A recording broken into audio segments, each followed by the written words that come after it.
This is Hashtag Finance, presented to you by the Canadian Securities Exchange, the exchange for entrepreneurs. With your host, Anil Mall. Hi, everyone. Thanks for tuning in to another episode of Hashtag Finance, brought to you by the Canadian Securities Exchange. I'm your host, Anil Mall, and today I am joined by Chris Bunka. And Chris has actually not had a chance to join us on Hashtag Finance. Chris is the chairman and CEO of Lexaria Biosciences. Chris, thank you so much for your time and joining us. How are you? I'm great, Anil. Thanks for having us, and we're happy to be here. Of course. I hope you and your team are doing well during this time. We absolutely are. We're just trying to find enough hours in the day to get everything done. It seems like things have gotten a lot busier over the last little while for everybody, obviously being in the pandemic. But why don't we begin by you giving our viewers a little bit of an update, an introduction to your company. What do you guys do? Happy to do that. Lexaria Bioscience has been around for a while. And back in 2014, we started investigating technologies for delivering what was then the new industry of cannabinoids. And lo and behold, it turned out that our technology actually was able to gain a lot of traction. And we've been able to receive a lot of patent awards. And it turns out that our technology is very, very adept at delivering any number of fat-soluble molecules. So we've expanded, and our technology is now being either used or investigated for use in things like cannabinoids, but also oral nicotine, antiviral drugs, hypertension drugs, any number of different applications. So at the end of the day, we have a single drug delivery platform that we have invented, and that platform is being utilized in a number of different business sectors. Yeah, you guys have a number of different segments that you guys have focused on. But the big thing everyone might be curious about is 2 weeks ago, you guys duly listed on NASDAQ as well. And there was a lot of hard work that went into that since 2014 to get to this stage. So why don't you walk us through that, what that looked like? It was a lot of hard work. Thank you. The team was quite exhausted from it. But yeah, January 12th, a couple of weeks ago, we managed to get listed onto the NASDAQ. We were formerly on OTCQX for a number of years. And with that NASDAQ listing, we also were able to complete a underwritten institutional $11 million financing. One of the things that's been hard for Lexaria over the years is we've tried to work really, really closely with our shareholders. We feel that is our primary responsibility. But as a result of that, we never really raised a lot of money. We always only raised $1 or $2 million at a time. And to be honest, that's hampered us at times. We never really had the runway to do the development that we've always needed to do. So this time we bit the bullet, and of course we suffered from some dilution, but we did raise the $11 million. We did manage to get on NASDAQ. We have an excellent operational and scientific team. Obviously went through all of the legal and regulatory hoops that were required to achieve that underwritten listing. So we feel that we've accomplished a great deal with that, and that Lexaria today is more attractive than it's ever been, partly as a result of going through those steps. Absolutely. And I know you've talked a little bit about your team members, because obviously getting to this stage is a lot of teamwork. And it takes that. You guys have massive experience. Your team has a lot of industry. I mean, you have a lot of industry leaders as part of your team at Lexaria. Whether they're scientists, clinicians, chemists, different medical schools. There's a lot that you guys have as part of your ecosystem and your team. So do you want to maybe touch on some of your key team members that have helped the company and yourselves get this far? Absolutely, and thank you for mentioning it, because I think it's fair to recognize some of these people, and I think it helps outsiders who don't know about us to understand a little bit about the company. I'll give you one example. A couple of years ago, 2.5 years ago, we were negotiating with a giant company by the name of Altria Tobacco, the giant owner of Marlboro. And over a period of 7 or 8 months, we managed to come to an agreement that people are generally aware of now, and Altria gained a license to use our technology. Well, as that was ongoing, the CEO of Altria Smokeless Tobacco is a fellow by the name of Brian Quigley. He subsequently left Altria and several months later joined the board of directors of Lexaria. So this is a fellow who is on the opposite side of the boardroom table from me, if you can kind of imagine that or picture that. And he was impressed enough with what he saw with both our technology and our management team that he ended up joining our board. So that's one example of how, you know, people have come to us. We also have on our scientific board a fellow by the name of Dr. Phil Ainsley. Phil is the co-head of the cardiovascular department at the University of British Columbia, and he's been instrumental in some of our research, including a 2018 human clinical study that we did with regards to CBD and some of the interesting discoveries we made with regards to blood pressure. The president of the company, John Doherty. John is well known as the former president and COO of Helix Biopharmaceuticals out of Toronto. John is a toxicologist and just a brilliant man, heads up all of our scientific work. And then we just have a large network, really kind of spanning, you know, big chunks of the world. We do work with a medical research university in Europe. We have people that we work with in Australia. We have an ex-Coca-Cola formulator, beverage formulator, who's a PhD in Atlanta, Georgia, who does work on our beverage or liquid formulations. So we really have a wide network of people. And with all that said, what's been really remarkable for Lexaria is that we've remained a tiny company with a tiny headcount. Our head office, of course, is here in Kelowna, British Columbia, where we have a federally regulated laboratory. But we still are a small company, and we're a small company at heart, and we network out with a really great network of experts in many different fields. Chris, thanks for that little update on your company. I actually want to talk a little bit about your background, because you've obviously been dedicated to your company, your technology, and your team for a number of years now since listing. So why don't you give us a little bit of your background and how you got into this and what drives you? Oh my God. Well, it's been a labor of love. I've been an investor. I've been a shareholder of this company for 14 years, if you can believe it. And during that period of time, I've never sold any shares. So I am the quintessential person who fell in love with the company. At one point, I was the largest shareholder, and although I've never sold any shares, I've been diluted down a little bit with all the new shareholders we brought in. I was really attracted to the makeup of the company, what we were always trying to achieve. We've always been a company for the little guy, if you will. We've expanded our ownership, for example, with retail shareholders to over 14,000 over the years. So we really try to work as closely as we can with retail shareholders. My background is business in general. I've been involved in real estate, construction background, real estate development, the public markets since the mid-90s. Some people with long memories will remember that I was a public speaker and author back then on the capital markets. So I really do have a love of the capital markets and do my best to guide the company forward.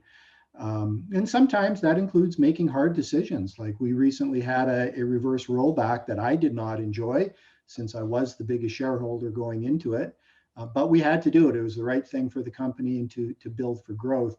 So I am something of a capital markets aficionado, and have a long 4-decade now career in various businesses throughout North America.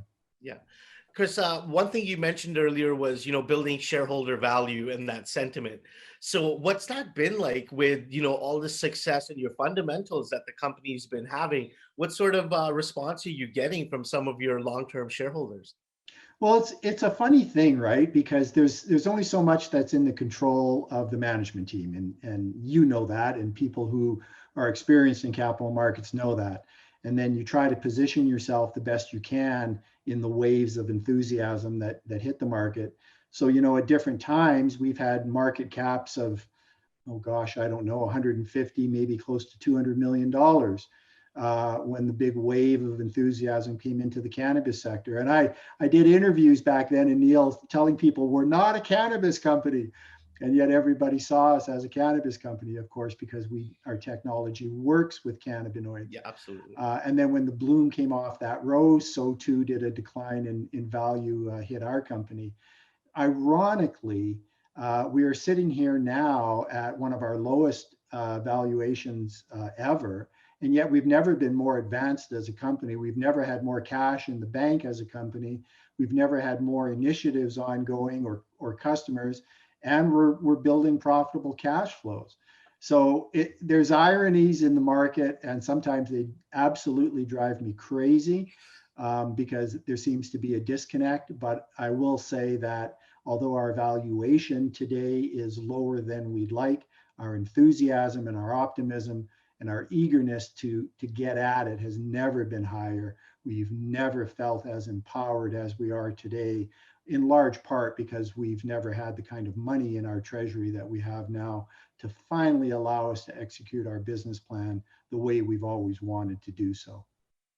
Perfect. Chris, these are very important sentiments to get out to not only your existing investors, but just the general investor community, to let them know how dedicated you guys are and where you guys have come in the last, number of years since inception, I should say.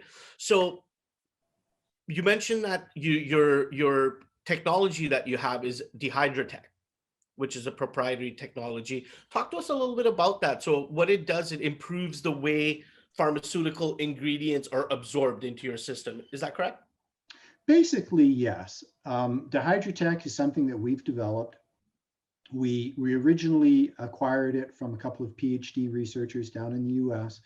It was very rough around the edges at the time, both paperwork wise and utility wise. So we've, it barely resembles its origins. As of this moment, we have 18 patents that have been granted around the world, including a new one we received in the European Union in the fall. So we are patent granted in the United States, Europe, and Australia. We're patent pending in all those countries for additional technology, but also in places like India, China, Japan, Canada, Mexico, and so on. And what the technology does is quite simple, really. What we do is we marry a fat-soluble, what we call an API, an active pharmaceutical ingredient. That could be as simple as aspirin or ibuprofen or CBD, or it can be more complicated like an antiviral drug. What the API has to have in common is it has to be fat-soluble. Water-soluble molecules don't work very well with our tech. We then marry that with some long-chain fatty acids and certain ingredients in long-chain fatty acids. That's a fancy word, but it just means things like olive oil or sunflower oil, certain kinds of complex fats. We perform a patented processing step that involves dehydration, among other things, which is why it's called DehydraTECH. And then what comes out of that is a powder that has our technology and the API baked right into it. And that powder can now be used to be pressed into a pill. It can be used to fill a capsule, or it could be used to make a food product or a beverage. We formerly had a client in the United States, 1906 Chocolates, that was making cannabis chocolates, and they used our tech to place cannabinoids directly into cocoa powder. So there's a lot of different ways that it can work, but what it does is the benefits of this process allow for greater absorption, so much higher absorption of the drug into the human bloodstream, and we get it there so much more quickly. It's a radical improvement. I mean, at times, without our technology, it can take up to 2 hours for some of these drugs to get from your mouth actually into your bloodstream. With our technology, believe it or not, we have measured it as low as 2 minutes, Oh, wow. generally in the 10 to 15-minute range. So whether you're waiting for pain relief or cannabinoid effectiveness or whatever it is, people don't want to wait. So our technology gets more of the drug into the blood, gets it there more quickly, and we also get across the blood-brain barrier more effectively, which is something we discovered in 2018. So there's a lot of benefits to the tech, but basically they involve speed, effectiveness or efficiency, and for our corporate clients, very, very cost effective. Probably, I don't think there's too much argument about this in the industry. If it's not the lowest cost drug enhancement delivery system, it is certainly one of the lowest costs available anywhere in the world. Got it. Chris, I want to, I don't know about this, but I want to ask you, do you guys have somebody that has a competing technology like this? Are there other techs that are similar to you guys? Who are your competitors? Yeah, drug delivery goals are highly sought after and have been pursued for decades. So back in the late 90s, something came up that everybody uses pretty liberally nowadays called nanotechnology. So nanotechnologies were developed in the late 90s. The peak in patent grants associated with nanotechnology was around 2007.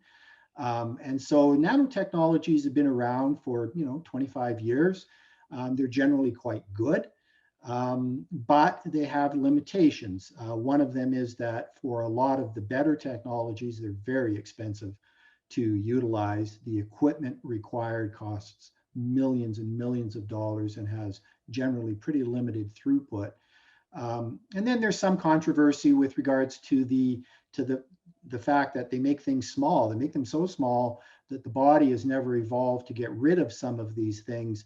So in the case, and this is limited, but in the case of inorganic materials, sometimes things like metals can build up in the human body because these particles are so small, the body has no way of flushing them out. So there can be some issues with that at times. Our technology does compete against nanotechnology and others, and there are companies that use these techs. But generally speaking, we've not yet found anything that offers the rapidity of delivery, the efficiency of delivery, the low cost, and then additional benefits such as removing bitter flavors for things that are placed into the mouth. And as I mentioned, very few, if any, of these other technologies have been proven effective at crossing the blood-brain barrier. And ours has shown that, at least in animal studies, although we haven't yet proven it in humans. So yes, there are competing technologies. It's not a desert, in other words, but we feel that we have something that is at the very least competitive, if not world leading. Chris, so you mentioned there's 4 core business segments that Lexaria focuses on. I want to break them down and talk about each one of these segments. So one of them is heart disease and including hypertension. So you guys have already demonstrated a pilot human clinical study on this, and I'll let you talk to us a little bit about that. And yeah, why no, don't you you're break right. it down? And I love the way that you bring the subject up, because it's an important thing for Lexaria and for us as the investigators and managers. We do not sit around a table, drinking wine, contemplating what we're going to do with the company. We conduct scientific evaluation. And then based on what those results are, we let the science lead us into the directions we follow. So in 2018, we conducted a human clinical study in Europe, placebo-controlled, double-blinded, randomized, the way you're supposed to do it. And we used generic CBD, and then we used DehydraTECH processed CBD. And we discovered that, yes, we're very good at getting more CBD into the bloodstream. It was about 300% higher at the 30-minute mark, for example. Yes, we get it in there much more quickly and much more of it. But surprisingly to us, one of the things we discovered in that study was that although the generic CBD had no effect whatsoever on blood pressure, the DehydraTECH processed CBD in the exact same quantity actually lowered human blood pressure. And through Dr. Ainsley at UBC, we were utilizing some ultrasonic technologies, and we were able to measure the amount of blood going into the brain and coming out of the brain. It's called cerebral perfusion. And we actually increased the amount of blood flow into and out of the brain. Now, this was a surprise because the literature generally has not recognized CBD as a blood pressure modulator, but we were able to evidence it. Then, more recently, in both Australia and in the European Union, we were delighted to be awarded patents to use our technology with cannabinoids, guess what, for treating heart disease. So we actually have granted patents to be able to use our technology with CBD. As a result of all that, we have designed and already received ethics board approval for a second human study, a larger one than the first one, to be conducted in Europe again. We expect that to begin imminently, by the way. We've been waiting. It's actually been delayed because of some of the COVID related protocol delays. So we're waiting for that, but we do expect it to start in the next couple of months. And what we want to do this time is evidence blood pressure reduction in a larger quantity of people, in hypertensive people, people who have blood pressure issues already, and in a more representative sample of people. The first study, because we were being very conservative, we did in university-aged athletes. In other words, extremely healthy people. This next study will be at a higher dose, 300 milligrams compared to 90 milligrams in the previous study, and it'll be in middle-aged people. So the area of investigating CBD for reduction of blood pressure is a really interesting one for us. We do not know where it will lead us. We are hopeful. Our goal is to, in one way or another, partner with a larger drug company and explore the possibility of pursuing an indication similar to what GW Pharma did with CBD for seizure medications. We would like to explore whether or not a path like that might be available to us for hypertension use of CBD.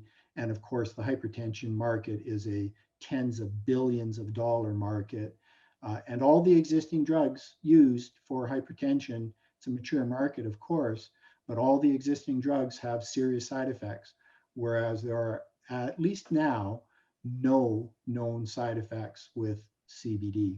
So it's a really exciting area for us, and we expect to do a lot of work and have a lot of news related to that in the months to come.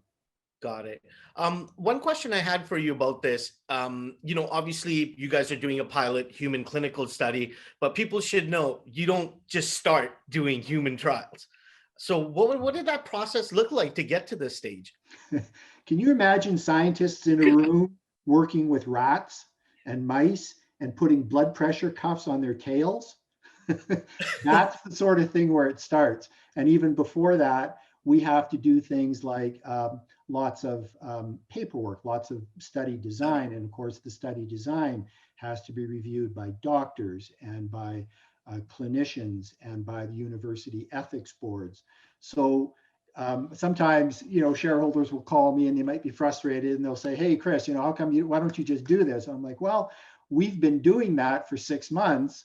It takes a lot of work to get to the point where you can actually put a drug in some human being's mouth.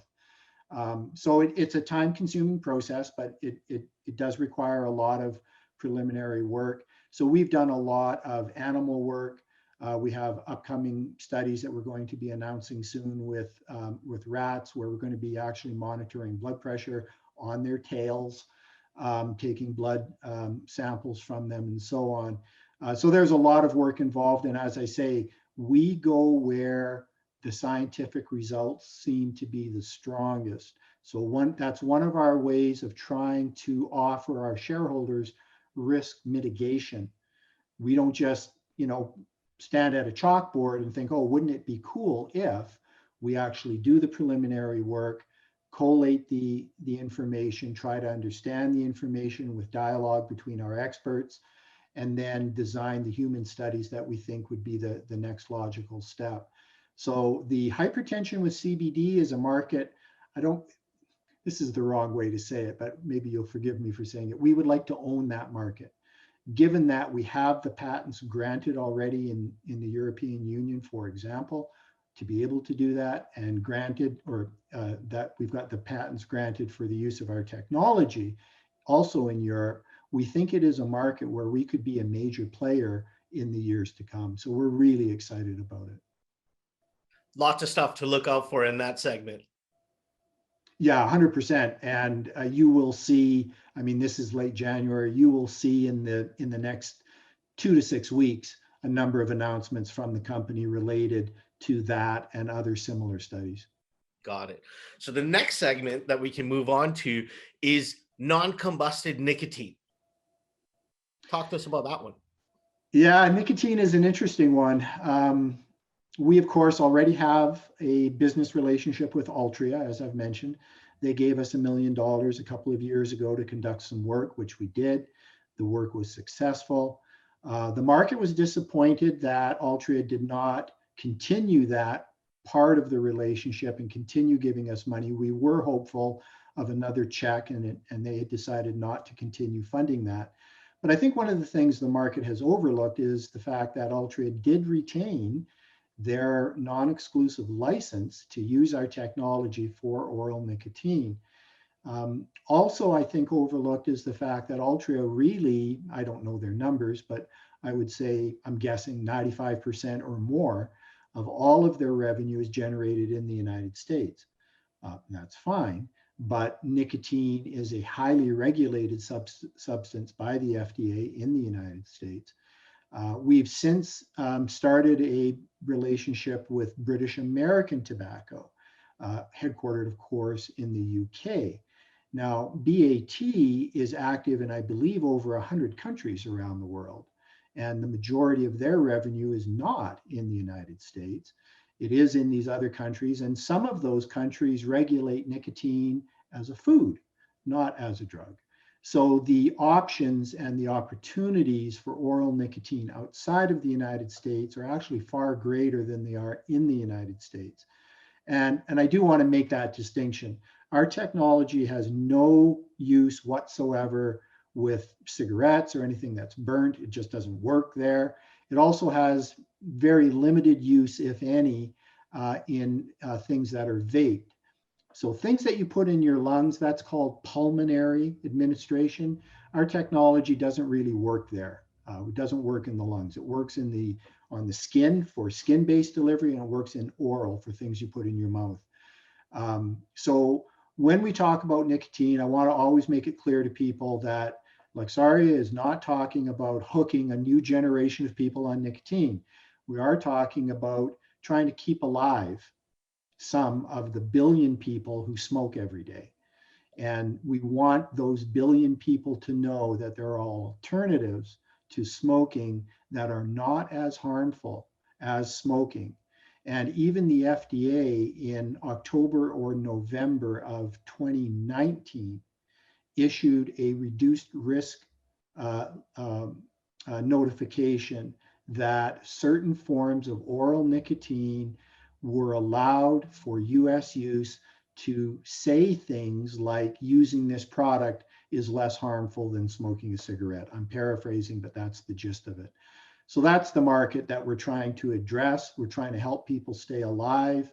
The global nicotine market, including cigarettes, cigars, vapes, gums and chews and lozenges, everything, it's roughly a $1 trillion market, making it one of the largest industries on the planet.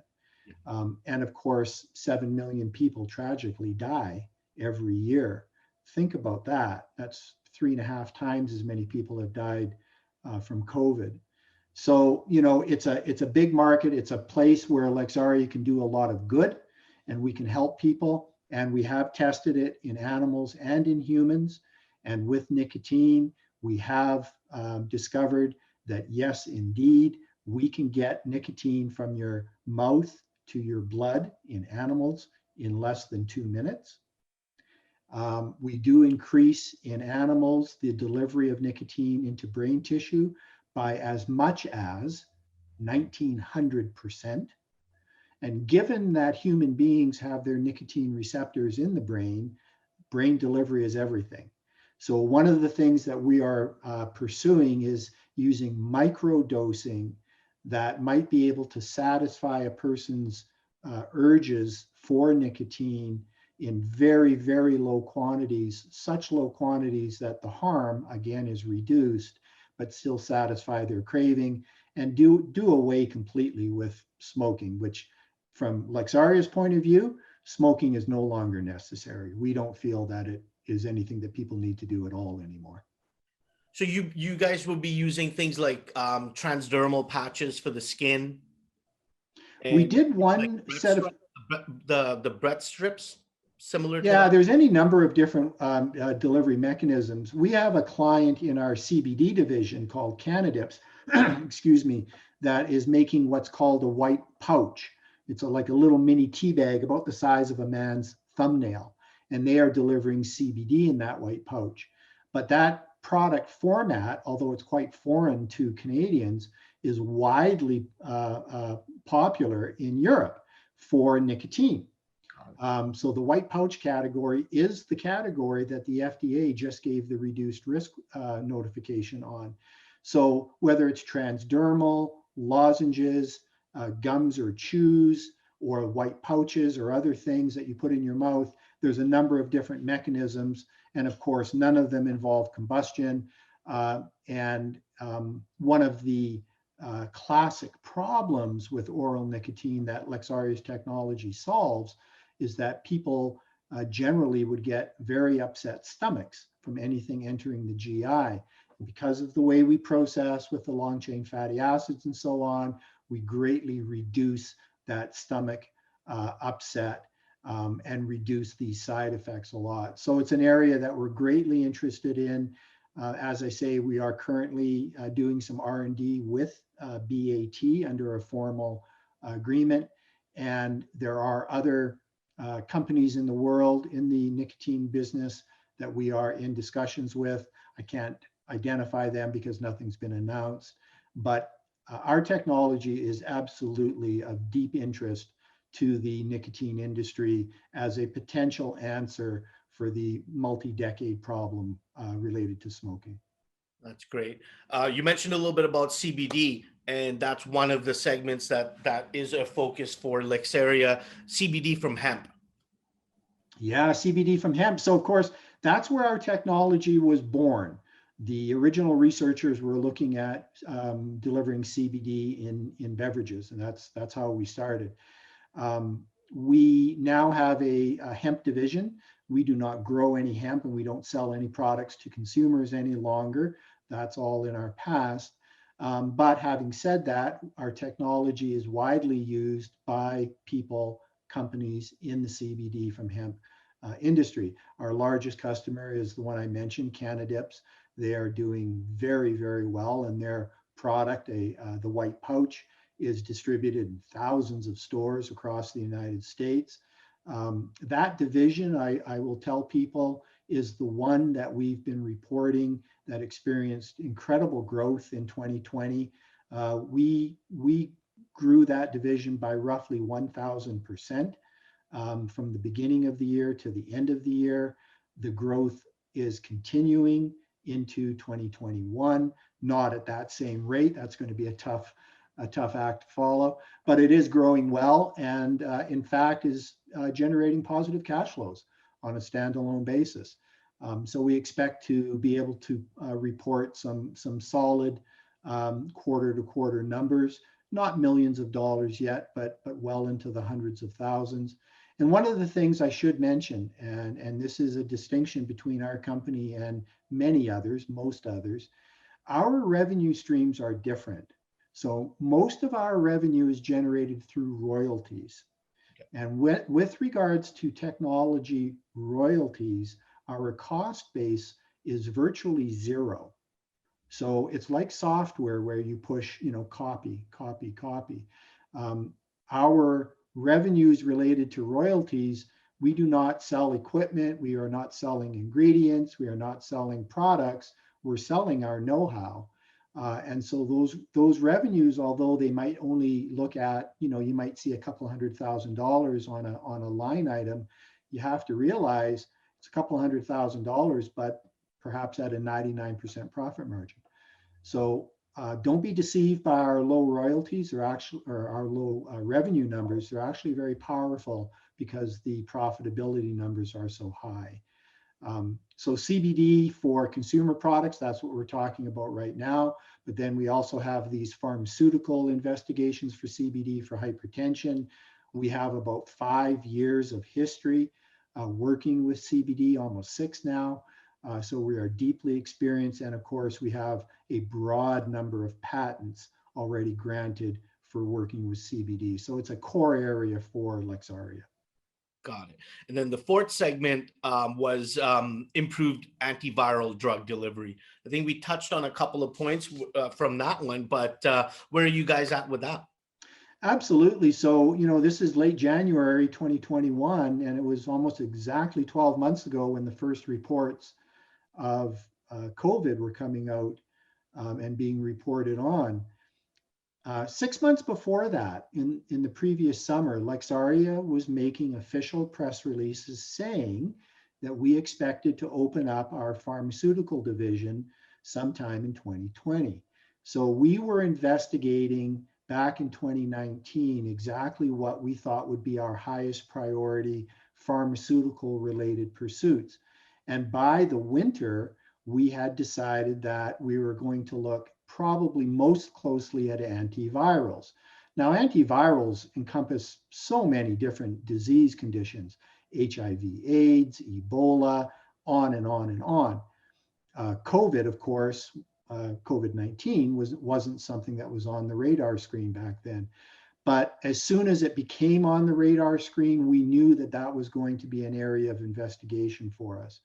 So in the antiviral drug segment, I'm not sure if people realize there are already over 300 drugs that are currently in use to treat various viruses.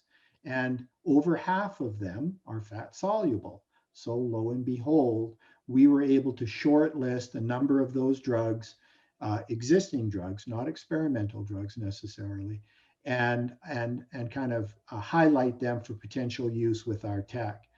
So we started doing the work. We were doing first laboratory work, paper-based research, and then we started our first animal study last fall. And right before Christmas, we were able to report the results from that very first animal study. And in that study, we tested 2 different antiviral drugs. Both of them are being used currently to treat HIV/AIDS, and both of them are being investigated right now for potential use against COVID-19. We were delighted in our very first test in the antiviral sector that we were able to report average numbers, improvement numbers of delivery around 40 and 50%. So we were able to deliver these drugs at about 140% or 150% of their base delivery characteristics. That's awfully good for a very first attempt. To follow up on that, we have quite a large number, I'm not ready to disclose it yet, but a lot more than 2 additional new antiviral drug animal studies that we're going to be launching in the weeks to come. You'll have to stay tuned for the exact specifics. But with the financial raise that we recently completed, we're now empowered to do that. So as 2021 kicks off, people might be delighted to hear that we are expecting 400 to 600% increase in studies and research that we're going to carry out this year as compared to last year. So we're really hitting the gas pedal, and this antiviral research is high on our list of priorities. We're going to be doing animal studies. We're going to be conducting cell culture studies where we're actually trying to kill the virus, the live virus in cells. And then depending on how the results come back from those two classes of studies, we'll then conduct live virus studies in animals and see if DehydraTECH is capable of killing the virus more effectively than the drugs without the DehydraTECH. So it's going to be an exciting 6 or 10 months for us in the antiviral space. Absolutely. Chris, what are some of the medical schools and universities that you guys are working closely with for these trials and clinical studies? Well, as I say, one of our advisors, one of our chief medical advisors, is the co-chair of the UBC, University of British Columbia Cardiovascular Department.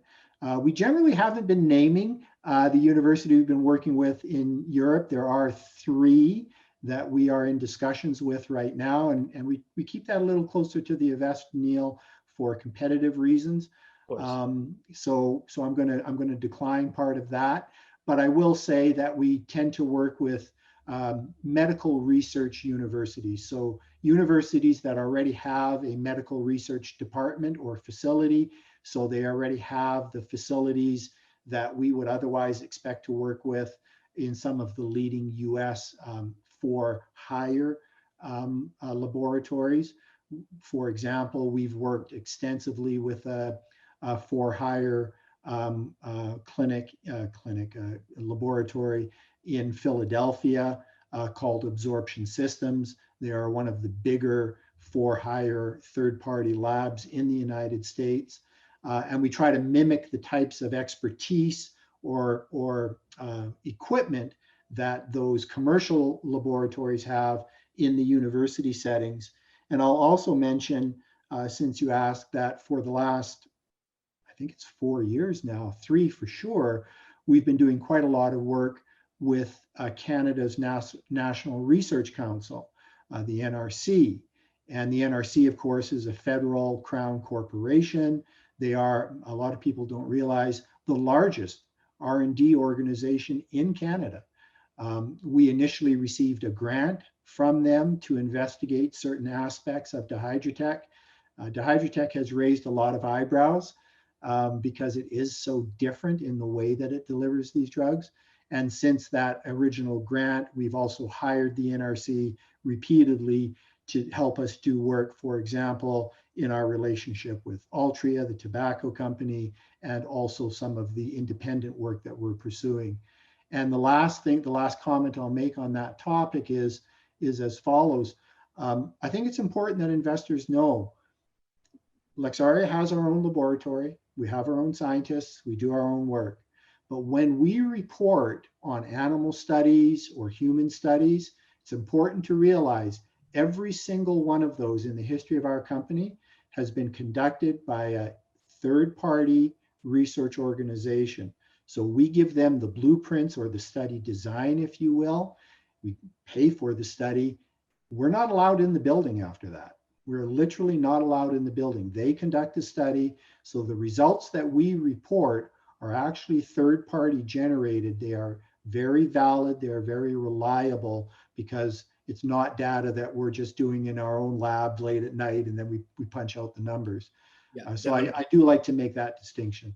No, definitely. That is actually a good distinction and a good point to bring up because most people wouldn't realize that without you talking to us about it.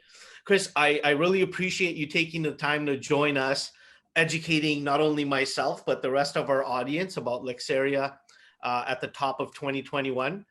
We wish nothing but success for you and your team moving forward for the rest of the year and beyond as you guys grow. And I'm gonna leave the floor with you for the last few minutes. Just if there's any milestones, anything that you'd like to talk to your existing shareholders or new investors that are coming into the market about your company, I'm gonna leave the floor with you for a minute. Well, thank you for that, and thank you for your positive wishes. The team at Lexaria is unusual in their dedication and their expertise. I'm getting towards the end of my career. I've never worked with a team like this in all my years in business. It's the best team I've ever seen. The milestones for 2021 kind of blow the top of our heads off because they are in a lot of ways the equivalent to everything that we've achieved over the last 5 years. We're compressing all of that again into the next 11 months. So we expect to announce a large number of applied studies. And for those investors who might roll their eyes at saying, well, I'm not interested in studies, you need to realize if we go knock on the door of a BAT or an Altria or any of the big drug companies, and we say, hey, my name's Chris and we've got this technology, we'd love for you to take a look at it. The first thing these companies do is they send us to their science departments, and the scientists ask us pages and pages and pages of questions. We need to have answers for those questions. Otherwise, the discussions stop.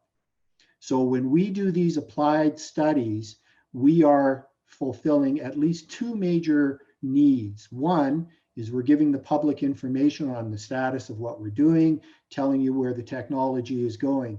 We're also starting to pre-answer those questions so that we can enter those commercial relationships with global companies. We're very good at it. We've already done it with 2 Fortune 500 companies, and most companies our size are never capable of doing it with one. Lexaria does not plan in general on developing its own drugs and taking them through a multi-year, multi-$100 million investigatory process. That's not our business plan.